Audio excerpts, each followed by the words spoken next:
You think theatre died with the Romans? That nothing dramatic happened between gladiators and Shakespeare? Think again. For over 500 years, while empires fell and kingdoms rose, something astonishing was happening inside Europe's darkest cathedrals. Theatre didn't vanish, it went underground, and then it came back. Not as entertainment, but as faith, as teaching, as mass spectacle. This is the story of medieval theatre, the unexpected, sacred, and wildly creative bridge between ancient Greece and everything you watch today. Stick with us. This changes how you see every stage, every screen, every story. And if you're new here, welcome. Hit subscribe and tap the notification bell. You won't want to miss what comes next. Chapter 1. The Great Silence and the Church that Broke It. After the fall of Rome in 476 AD, organized theatre, gone. For centuries, only wandering performers, jesters, acrobats, storytellers, kept the flame alive, often chased, shunned, even excommunicated by the church. But then, something shifted. In the 10th century, Christian leaders made a radical discovery. People learn better when they see the story, not just hear it. So they began dramatizing Bible scenes inside the church, during Mass, in Latin, sung by monks. The very first recorded script, the Quem Quaeritis, a tiny Easter playlet from 965 AD 3 Marys, approach Christ's tomb. An angel asks, "Whom do you seek?" And just like that, theatre was reborn, sacred, chanted, liturgical. Let us know in the comments. Did you know theatre was revived by the church? Drop a candle emoji if this surprises you. Chapter 2. From Latin hymns to street spectacles, the Great Explosion. By 1200 AD, these plays outgrew the cathedral walls. They moved outside, into town squares, into marketplaces, performed not by monks, but by ordinary people. Bakers, blacksmiths, weavers, brewers, organized by trade guilds, the original production companies, funded by communities, not kings, and written not in Latin, but in the language of the people. This was the birth of vernacular religious drama, and it came in two powerful forms. First form, mystery plays, the original Marvel cinematic universe.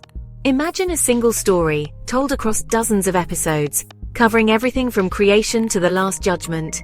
That's the mystery play cycle. Towns like York, Chester, Wakefield, and Endtown each produced their own. 48 plays in York, 32 in Wakefield, all performed in a single day, or over several. How? Pageant wagons. Think mobile stages, rolling through town, stopping at key locations. Each wagon corresponds to a different scene. Noah's Ark, the crucifixion, the harrowing of hell. Hell wasn't metaphorical. It was a gaping mechanical hellmouth, swallowing sinners with smoke and fire. Heaven, suspended above. Angels descending on ropes. No CGI, no green screens. Just faith, craftsmanship, and pure theatrical genius. Which biblical scene would you want to see performed live? Drop it in the comments below. Second form, morality plays. The first, choose-your-own-adventure drama. While mystery plays told God's story, morality plays told your story. The story of Everyman, literally. The main character, often named Everyman, mankind, or humanity, surrounded by walking symbols, vice, virtue, death, pride, grace. This wasn't about prophets or saints, it was about you, tempted, tested, trying to choose right in a fallen world. These plays were the bridge between sacred ritual and secular storytelling. They introduced comic relief, social satire, even political commentary. By the 1500s, they were so popular and so flexible, they began morphing into pure entertainment. The seeds of modern drama, planted here. Chapter 3. Farces, Interludes, and the rise of the professional actor alongside the big biblical cycles. Smaller, wilder, earthier forms thrived. Farces, short, ridiculous, exaggerated comedies. Think mistaken identities, slapstick, cheating spouses. Interludes, performed indoors between meals or events, often witty, sometimes bawdy. The first plays written for professional actors, not guild members or clergy. This was theatre shedding its robes and stepping into the world. Chapter 4. Why it all ended and why it never really did.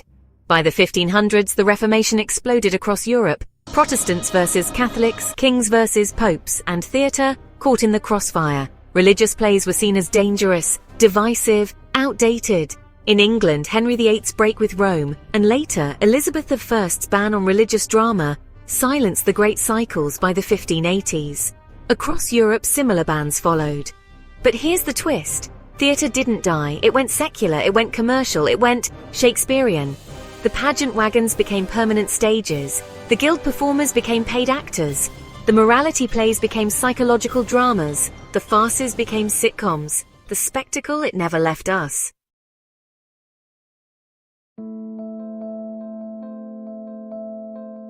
They started with a question whispered in Latin inside a candlelit cathedral.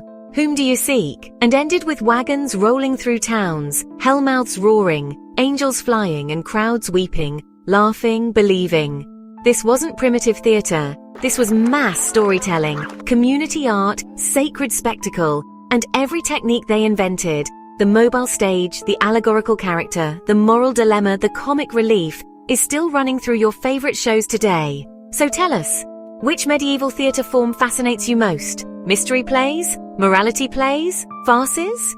Let us know in the comments. If this opened your eyes, smash that like button. It helps us reach more curious minds like yours. Subscribe to the channel because next week we're revealing how Shakespeare didn't invent drama.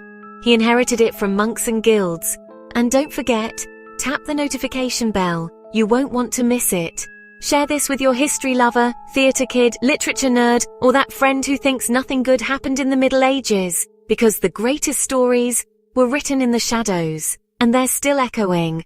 Until next time, stay curious, stay moved, and never underestimate the power of a monk with a script.